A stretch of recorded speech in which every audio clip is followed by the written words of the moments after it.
आऊज़ुबिल्लाहिमिनश्शैतानिर्रजीम बिस्मिल्लाहिर्रहमानिर्रहीम अस्सलामुअलैकुम। जी दोस्तों, आप देख रहे हैं हमारा YouTube channel CA's world. Accountancy से रिलेटेड इंफॉर्मेटिव वीडियोस हासिल करने के लिए हमारे चैनल को सब्सक्राइब कीजिए और साथ दिए गए बेल आइकन को दबा दें ताकि आप मज़ीद इंफॉर्मेटिव वीडियो से मुस्तफ़ीद हो सकें। जी दरूद शरीफ पढ़ लें जी। तो जनाब, अगर आपने BWCS की प्ले लिस्ट में रखा गया सबसे पहला लेक्चर पेपर पैटर्न या मॉडल पेपर वाला लेक्चर सुना है तो आपको बखूबी अंदाज़ा हो चुका होगा कि जनाबे वाला प्रेसी के नाम से एक क्वेश्चन, प्रोबेबली क्वेश्चन नंबर 1 का ए था या 2 का ए पार्ट था, ठीक है जी, जो कि 10 नंबर का टेस्ट हो रहा था जनाब। ठीक है जी, अगर आपने नहीं देखा तो जाके आप वो लेक्चर सुन लें, वहाँ पे इंशाल्लाह आपको फ़ायदा होगा मॉडल पेपर देखने से कि पेपर को किस तरीके से प्लान करना है, तैयार करना है। तो जनाब, एक प्रेसी का क्वेश्चन लाजमी है 10 नंबर का आया कि वो डाटा दे के आपको कहे कि इसकी प्रेसी लिखें। ठीक है जी, यानी कि प्रेसी होती है तलखीस, मुख्तसर करना, एक तिहाई हिस्सा उसका लिखना। ठीक है, लेकिन यहाँ पे वो डाटा दे के खुद नंबर ऑफ वर्ड्स की लिमिट दे देता है कि जी आपने 90 या 100 अल्फाज लिखने हैं, जितने भी लिखने होंगे वो तो बाद की बात है। तो जनाबे वाला या ये काम हो सकता है, या जो है वो आपको डाटा दे के कह सकता है कि इसमें से 8 मेन पॉइंट्स आप बताएं। ठीक है जी, दोनों में ही गेम टोटल और टोटल प्रैक्टिस की है। अगर आप कहें कि कोई जो है वो अलादीन का चिराग आएगा और आपको दिमाग में बिठा जाएगा तो ऐसा कभी भी पॉसिबल नहीं होगा। ये क्वेश्चन आज से पहले WST test, writing skills test में भी आता रहा है और सिर्फ जब आप 3 से 4 बार हाथ से गुजारेंगे आपको खुद ब खुद अंदाज़ा होने लग जाएगा कि अब इस क्वेश्चन पे मेरी ग्रिप आना स्टार्ट हो गई है। ठीक है, और ये क्वेश्चन ऐसा है कि जिसमें से आप अगर प्रैक्टिस की हुई हो तो मुफ्त के मार्क्स हैं, सिर्फ आपने जो है इसकी प्रैक्टिस करनी है जनाब।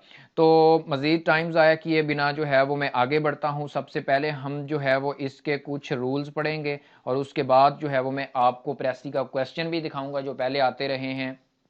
आल दो उनमें मार्क्स कुछ डिफरेंट थे, वर्ड्स लिमिट जो बताई जाती थी वो कुछ डिफरेंट थी, आपके यहाँ मार्क्स थोड़े कम हैं, वर्ड लिमिट भी कम है। ठीक है जी, तो जनाब स्टार्ट करते हैं। पहले रूल्स पढ़ते हैं। इन रूल्स को बेशक अपनी कॉपी पे उतार लीजिएगा, मैं कुछ स्टे भी कर लूँगा ताकि आप अपने पास लिख लें, एग्जाम्पल नोट कर लें अपनी कॉपी के ऊपर। ठीक है जी, उस जब रूल्स जेन में होंगे तो इनका बेनिफिट भाईजान ये होगा कि आप कम से कम गलतियां करेंगे और ज़्यादा से ज़्यादा नंबर पेपर में गेन कर सकेंगे। 10 नंबर का ये आपके पेपर में क्वेश्चन होगा जनाब, प्रेसी राइटिंग का। तो ये कुछ रूल्स मुझे मिले थे, लिखे लिखाए समझ लें, तो वो मैंने कॉपी कर लिए जनाब। सबसे पहला जो रूल है वो है अवॉइड वर्डनेस। ठीक है जी, कि आप जो है ना वो बात एक ही करनी है लेकिन उसको बढ़ा चढ़ा के आपने बात नहीं करनी। ठीक है जी, इसको बेहतर है कि आप एग्जाम्पल से हम देख लेते हैं। मतलब ये है कि भाई टू दी पॉइंट बात करनी है, जिस तरीके से पहले हम पढ़ते आए हैं। तो एग्जाम्पल देखते हैं जनाब। Sir Aslam is an expert in area of philosophy of law. ठीक है जी, एक तो तरीका ये हो गया बात करने का। तो इसी का ही जो दूसरा तरीका है बात करने का वो ये है, sir Aslam is an expert of philosophy of law. तो अब इसमें से अब वो कहता है जी कि ये वाला सेंटेंस गलत है और ये वाला सेंटेंस ठीक है। अब देख लेते हैं कि इसमें क्या ऐसा कमाल है जनाब जो ये सेंटेंस क्यों ठीक है। तो इन एरिया लिखने की कोई ज़रूरत नहीं थी। इन एरिया, जाहिर सी बात है, फिलासफी ऑफ लॉ भी तो किसी ना किसी एरिया को, किसी ना किसी सब्जेक्ट को, किसी ना किसी मटेरियल को ही शो कर रहा है ना भाई, कि जो पॉइंट ऑफ डिस्कशन है, यानी कि सर असलम किसके माहिर हैं, फिलासफी ऑफ लॉ के। तो इन एरिया लिखने की ज़रूरत नहीं है। इसी तरीके से ही आपके जो है ना वो वर्ड्स, जो वर्ड लिमिट दी गई होगी वो काबू में आएगी। पहली चीज़ तो ये है कि आपने इधर उधर की बात नहीं लिखनी, टू दी पॉइंट जो बात है यानी कि वो लिखने की कोशिश करनी है, इधर उधर से अल्फाज ऐड नहीं करने। नंबर 2 पे है अवॉइड शॉपीनेस। अवॉइड शॉपीनेस ये होता है जनाब कि ये ना हो कि जो काम की बात है ना वो ही रह जाए।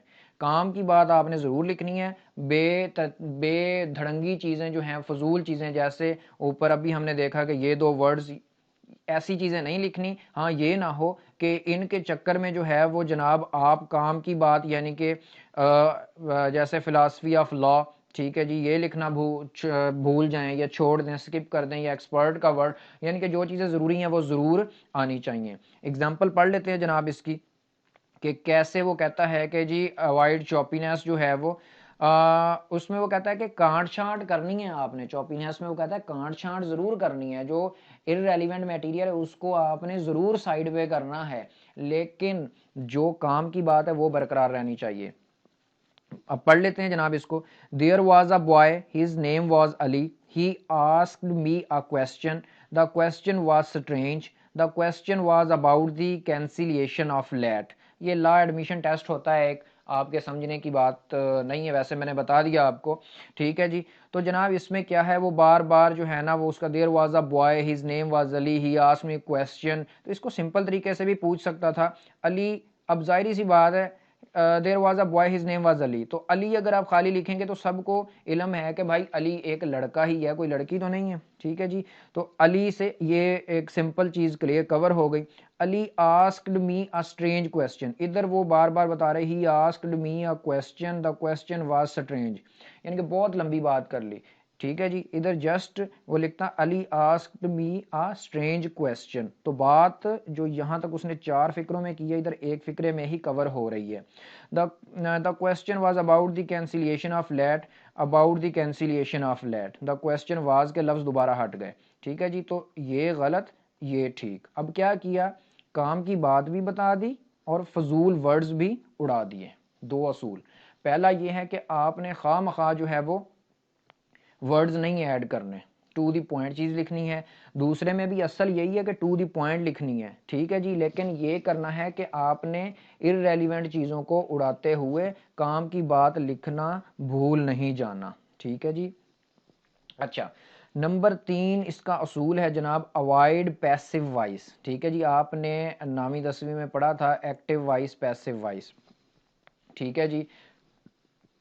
अच्छा, पैसिव वॉइस क्या, एक्टिव वॉइस क्या होता है, मिसाल के तौर पे ही प्लेज क्रिकेट, ये एक्टिव वॉइस है, ठीक है जी। जब आप इसको पैसिव वॉइस बनाएंगे जनाब, the cricket is played by him, ठीक हो गया जी। ये क्या चीज़ है, ये पैसिव वॉइस है, ठीक है। अब इसको देख लेते हैं, mangoes are liked by Hasan, ये नहीं लिखना, वो कहता है हसन लाइक्स मैंगोज, इस तरीके से लिखना।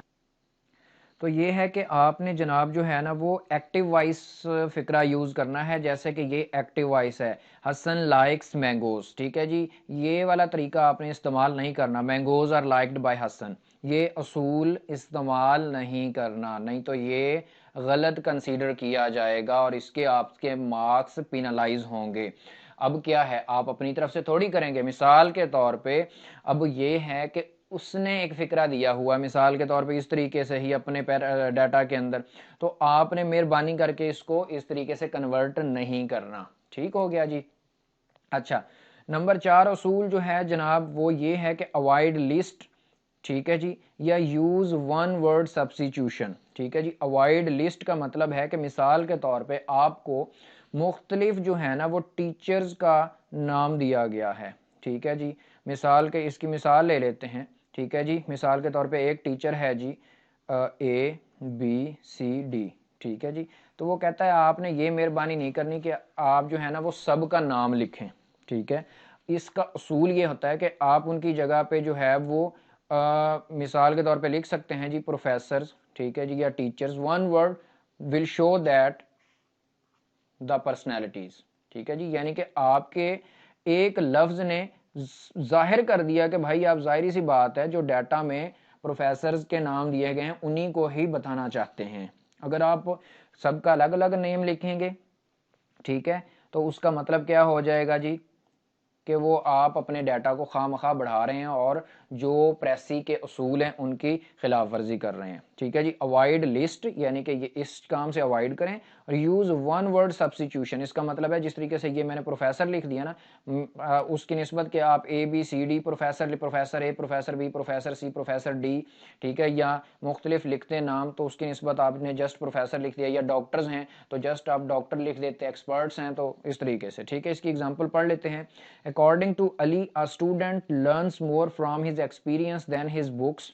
This theory has been supported by Sir Ahmed, Sir Arslan, Sir Imran, Sir Ahsan and Sir Usman.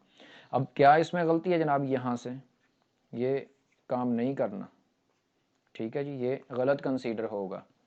अब करना क्या है जनाब?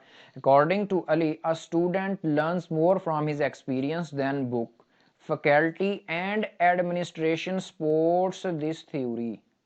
ठीक है जी। अब ये जो उसने वर्ड यूज किया है ना, फैकल्टी और एडमिनिस्ट्रेशन, ये इन सारे को कवर कर रहा है।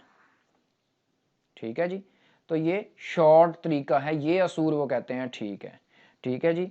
अच्छा, पहला क्या है जी कि आपने अपनी तरफ से कोई वर्ड्स ऐड नहीं करने, एक्स्ट्रा वर्ड्स। नंबर 2, आपने अगर उसने कोई मतलब डाटा दिया हुआ है, उनको आप समझ रहे हैं कि ये इतना ज़रूरी नहीं है लिखना, उसको काट छांट करते हुए आपने ये नहीं करना कि काम की बात ही भूल जाएं। ठीक है। नंबर 3 पे आपने जो है वो एक्टिव वाइज वे में लिखना है, पैसिव वाइज नहीं लिखना।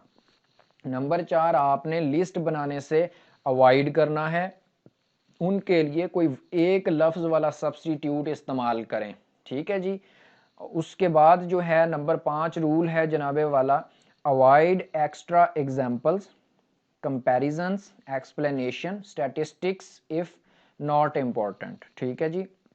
अगर ज़रूरी नहीं है और उसने अपने डाटा के अंदर ये चीज़ें दी हुई हैं, मिसाल के तौर पे एक ही चीज़ से मिलती हुई 5 एग्जांपल्स दे दी हैं, तो आप जस्ट कोई एक एग्जांपल भी उठा के कोट कर देंगे, दैट विल बी इनफ। ठीक है जी। और आपने खामखा जो है ना वो कंपैरिजन, वहाँ इतना ना टाइम होगा एग्जाम में आपके पास और ना ही ज़रूरत होती है कि आप अपनी तरफ से उसको जो है ना वो प्रेसी में से कोई फिक्रा उठा के उसको एक्सप्लेन करने बैठ जाए। नहीं, ये काम नहीं करना। ठीक है। बस जितना डाटा दिया हुआ है ना, इन रूल्स को फॉलो करते हुए आपने उसको शॉर्ट करना है, उसमें अपना कोई किरदार अदा नहीं करना। ठीक है जी।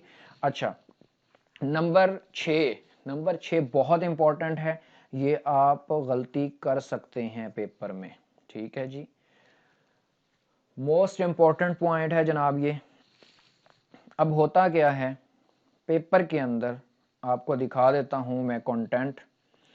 ठीक है जी। ये एक क्वेश्चन है जनाब, कितने पैराग्राफ्स दिए हुए हैं टेस्टिंग के लिए? 1 2 3 4 और ये 5। ठीक है। ये 5 पैराग्राफ्स जनाब जो है ना उन्होंने टेस्टिंग के लिए दिए हुए हैं। अब आ जाते हैं अपने पॉइंट पे। तो अब अवॉइड मोर देन 1 पैरा। अब ये नहीं है कि आपने इनमें से किसी का सोल्यूशन नहीं लिखना, भाई सोल्यूशन आपने तमाम पैराग्राफ्स का लिखना है, लेकिन क्या करना है, लेट से आपने इस पैरा को स्टार्ट किया लिखना। ठीक है। इसका सोल्यूशन जो है ना वो एक मिसाल ले लेते हैं यहाँ पे। ठीक है जी। ये आपने यहाँ से स्टार्ट किया, मिसाल के तौर पे ए, यहाँ से आपका पैराग्राफ नंबर 1 का सोल्यूशन स्टार्ट हुआ, ये आप लिख रहे हैं। ठीक है जी। ये आपका पैराग्राफ नंबर 1 जा रहा है। लेट से यहाँ पे आपका पैराग्राफ नंबर जो है ना वो 1 का सोल्यूशन खत्म हो गया, ये ए टू जी, ये पैराग्राफ नंबर 1 का सोल्यूशन खत्म हो गया। तो अब आपने भाई साहब क्या करना है, फुल स्टॉप, यहीं से ही दूसरे पैरे का सोल्यूशन, यानी कि इस पैरे का सोल्यूशन जो है ना वो आपने यहीं से ही स्टार्ट कर देना है। यानी कि मिसाल दे रहा हूँ ए बी सी डी, फिर यहीं से, ये मिसाल के तौर पे चल रहा है दूसरा पैरा। ठीक है जी। ये आपका यहाँ पे दूसरे पैरे का सोल्यूशन खत्म हो गया। अब आपने लेट से तीसरे पैरे का सोल्यूशन लिखना है अब। ठीक है। तो अब आपने तीसरे पैरे का सोल्यूशन यहीं से स्टार्ट कर देना है आगे, यानी कि 1 पैराग्राफ फॉर्म सोल्यूशन बनाना है। ठीक है। बेशक उसने 5 पैराग्राफ्स दिए हुए हैं, आपने मेरे भाई ये नहीं करना कि 5 पैराग्राफ का सोल्यूशन भी 5 पैराग्राफ्स की सूरत में बनाए। नहीं, आपकी प्रेसी समझें क्रॉस, इसके 0 मार्क्स। ठीक है जी।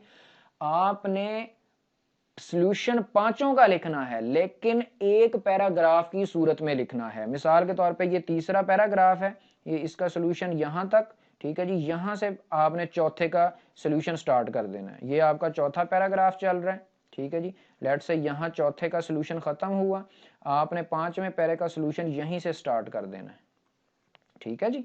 तो ये तरीकाकार है। अब ये क्या हो गया, 1 paragraph form solution, 1 para form solution. ठीक है जी। अगर आप क्या करेंगे, मिसाल के तौर पे इस पैरे को उठाते हैं, इसका सॉल्यूशन लिखते हैं, फिर एक नया पैरा स्टार्ट करते हैं, इस जैसे ये है, ठीक है, इसका अलग से सॉल्यूशन लिखते हैं दूसरे पैराग्राफ की फॉर्म में, यानी कि आप सॉल्यूशन भी 5 पैराग्राफ्स की सूरत में बनाएंगे तो वो आपका क्वेश्चन जनाब जो है ना वो क्रॉस। ठीक है जी। अच्छा, यानी कि 1 पैराग्राफ फॉर्म सॉल्यूशन। ठीक है। नंबर 2, इसके बाद नंबर 7 असूल है डोंट अवॉइड पंक्चुएशन। अगर उसने मिसाल के तौर पे कहीं पे कॉमा इस्तेमाल किया है, कहीं पे एपोस्ट्रॉफी इस्तेमाल किया है, ठीक है जी, तो आप भी वहीं उसी तरीके से उस चीज़ को इस्तेमाल करेंगे। मिसाल के तौर पे वो लिखता है जनाब, कहीं पे वो कोई कॉमा इस्तेमाल कर रहा है, ठीक है, या कहीं पे कोई एपोस्ट्रॉफी इस्तेमाल कर रहा है, तो आप एज इट इज़ उसको कोट करेंगे। लेट से आपने जो है वो ये जो है ना आप देखें, ये यहाँ से आप इन्हें इस्तेमाल करते हैं। ये लगा लें आप जनाब, मैं एक कोई आसान सी मिसाल देख रहा हूँ। अच्छा, हाँ ये देखें, जैसे आखिरी पैरा का सॉल्यूशन है, ठीक है, last but not the least, उसके बाद उसने ये कॉमा इस्तेमाल किया है। ठीक है जी। तो जनाब इसमें आप क्या करेंगे, इस कॉमा को नहीं हटाएंगे। ठीक है जी।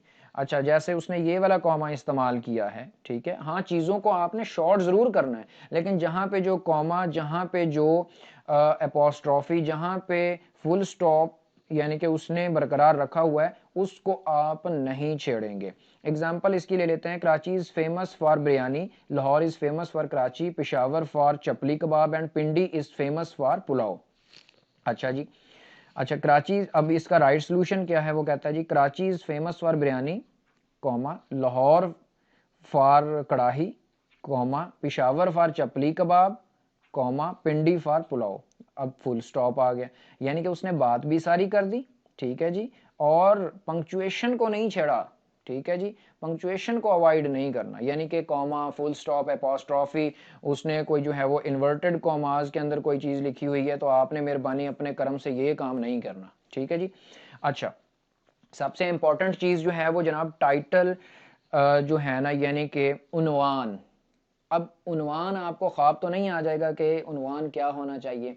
तो भाई साहब, जब आप जो है वो उन इस मटेरियल को, जो डाटा आपको सारे का सारा दिया गया होगा, आप इसको 2 से 3 बार पढ़ेंगे तो आपको ऑटोमेटिक समझ आ जाएगी कि ये डाटा या ये मटेरियल किस चीज़ के हवाले से है, ये क्या बयान करना चाहता है। ठीक है जी। पहली बार पढ़ेंगे नहीं मुकम्मल समझ आएगी, जब आप इसको 2-3 बार पढ़ेंगे तो एक तो इंशाल्लाह आपका जो है ना जनाब प्रेसी जो है वो आपकी ग्रिप में आ जाएगी।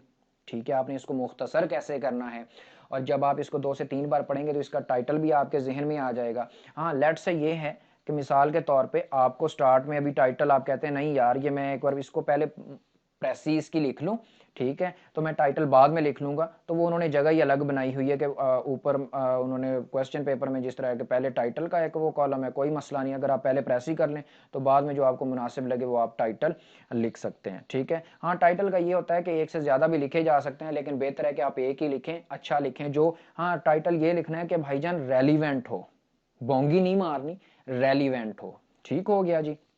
अच्छा, एक चीज़ कि टाइटल रेलिवेंट होना चाहिए। ठीक हो गया। और रेलिवेंट नहीं होगा, अगर इरेलीवेंट होगा तो हो सकता है वो समझे कि भाई साहब को जो है वो मटेरियल समझ ही नहीं आया कि ये किस चीज़ के हवाले से है।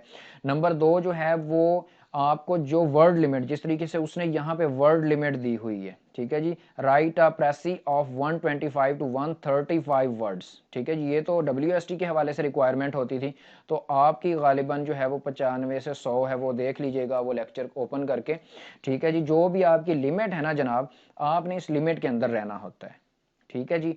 हाँ, अगर मिसाल के तौर पे यहाँ जो है वो 92-93 हो गए, या यहाँ 101 102 हो जाते हैं, तो इतना गजब नहीं है कि वो आपको खा जाएगा, ऐसा नहीं है। ठीक है जी। नंबर 2, अभी मॉडल पेपर में तो खैर ये वाली बात नहीं थी, word count carries marks. Word count carries marks क्या होता है, मिसाल के तौर पे उन्होंने आपको एक लिमिट दी है कि आपने इस लिमिट के अंदर अल्फाज लिखने 125 से 135। तो जब आपने सोल्यूशन कर लिया, ठीक है जी, जैसा कि इसका मैं अभी आपको सोल्यूशन दिखाता हूँ जो मैंने बनाया हुआ है। ठीक है जी। तो जब आपने सोल्यूशन कर लिया, ये मैंने मुकम्मल प्रेसी का सोल्यूशन नहीं बनाया, ये मैंने तकरीबन पहले एक डेढ़ पैराग्राफ, पहले 2 पैराग्राफ, एक डेढ़ पैराग्राफ में से मैंने ये सोल्यूशन बनाया था। ठीक है जी।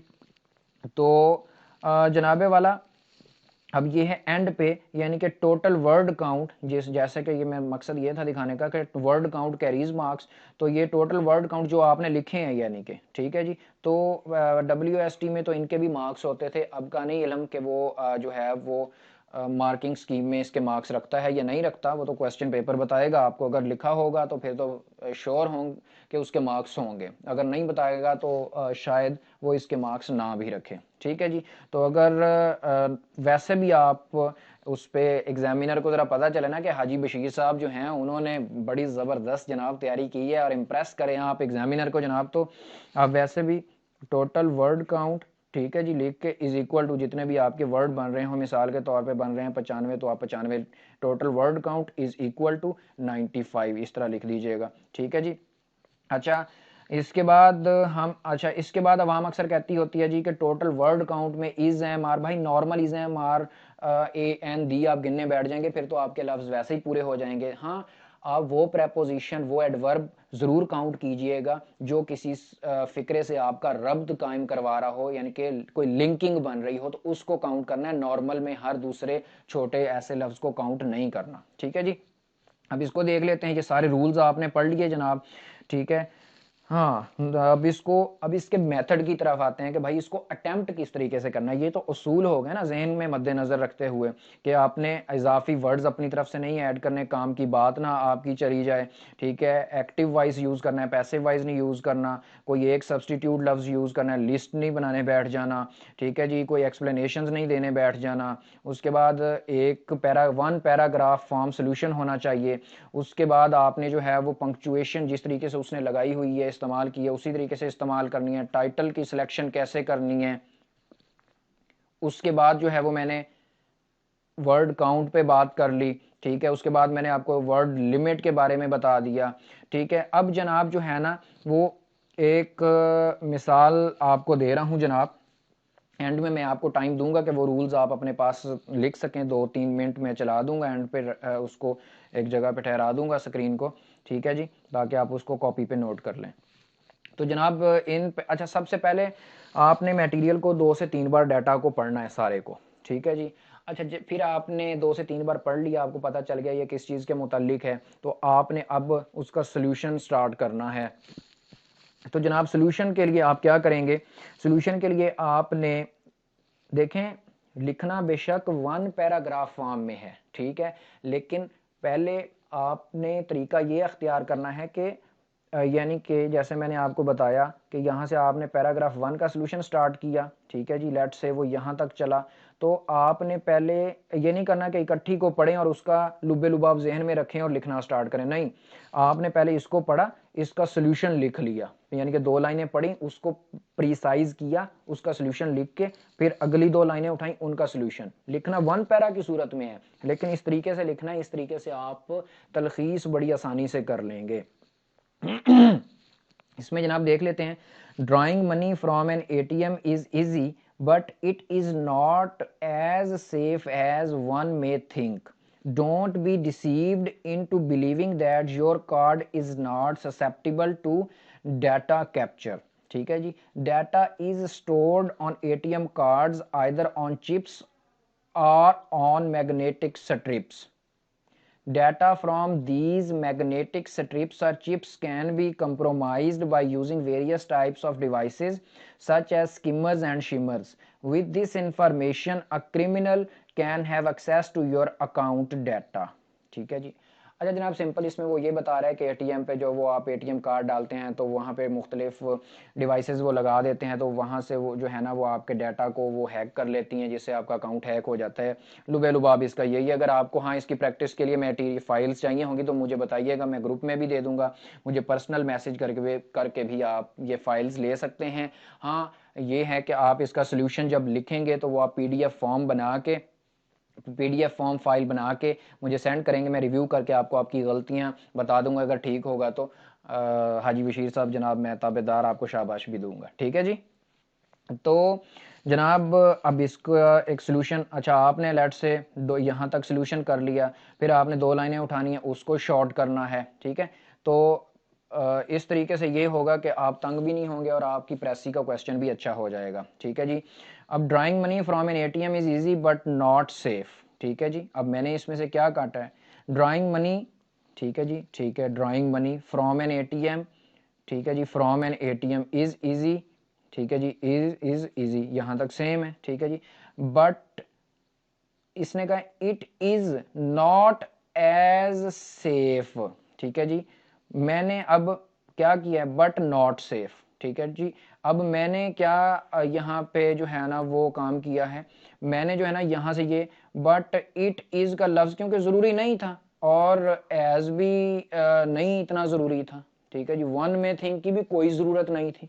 ठीक है जी। वैसे तो अगर लिख भी दिया, ठीक है जी, क्योंकि देखें कोई जैसा कि एक सोचता है, इसका कोई मकसद नहीं है, बस एक नॉर्मल की एक रीत रिवायत, एक कहानी तो जरूर उसने लिख दी है। ठीक है जी। अब कितने लफ्ज आपने यहीं से हटा दिए, बट नॉट सेफ इतना लिख दिया। Drawing money from an ATM is easy but not safe, मकसद तो वही है ना।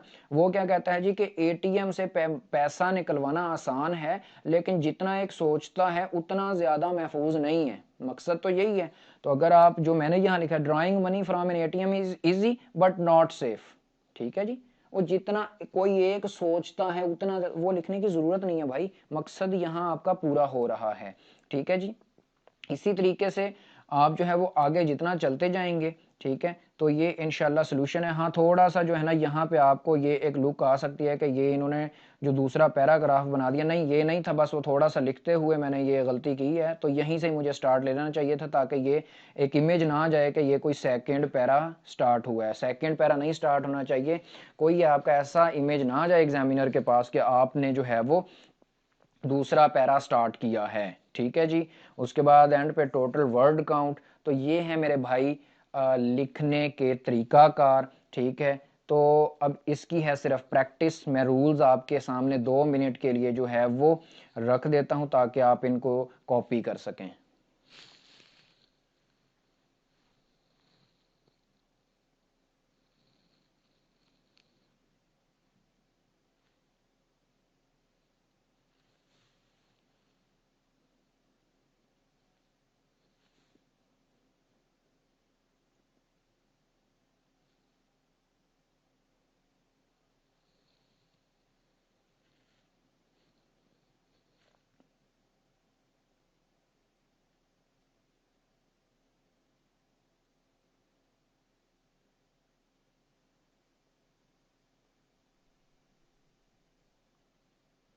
अगर किसी भाई ने अभी भी जो है वो पहला पहला रूल नहीं कॉपी किया इतने भी टाइम में, तो वो लेक्चर को 10 या 20 सेकंड बैक करेंगे तो इंशाल्लाह वो लिखने में कामयाब हो जाएंगे।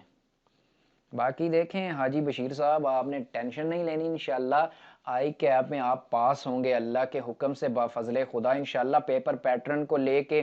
ठीक है जी। इंशाल्लाह आपकी तैयारी करवाई जाएगी और आप सब कामयाब होंगे।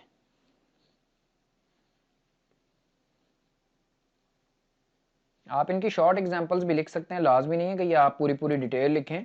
इनकी आप शॉर्ट एग्जांपल्स भी लिख सकते हैं अपने पास, वो एक नाम की लिस्ट बना के उसको एरो खींचें। ठीक है जी। जिस तरीके से ये अली इमरान ये लिखने की बजाय इस तरह ये लिख के, ठीक है जी, एग्जाम्पल गिवन दे के तो इधर आप लिख लें प्रोफेसर्स। ठीक है जी। तो आपको ये कॉन्सेप्ट याद आ जाएगा इंशाल्लाह। ये एक बार दोबारा इनको देख लें जनाब।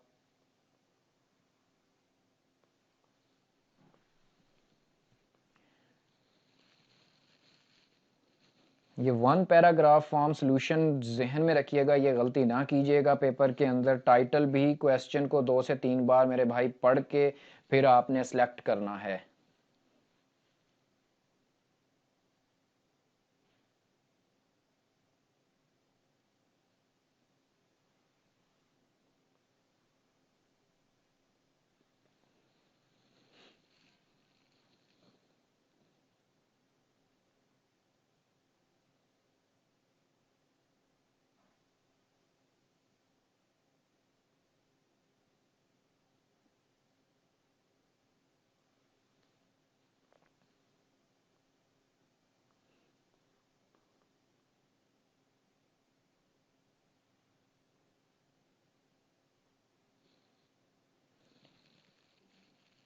मज़ीद जो है जी वो सीएज़ वर्ल्ड को आप सब्सक्राइब कीजिए, ठीक है जी, ताकि चैनल पर अपलोड होने वाला हर लेक्चर और उसका नोटिफिकेशन आपको मौसूल हो और उसका जो है वो आप उससे बेनिफिट हासिल कर सकें। अपने दोस्तों से शेयर कीजिए, इंशाल्लाह आपके लिए फ़ायदा मंद होगा ये। Thank you very much. Allah Taala आप सबका हामी और नासिर हो। Stay blessed.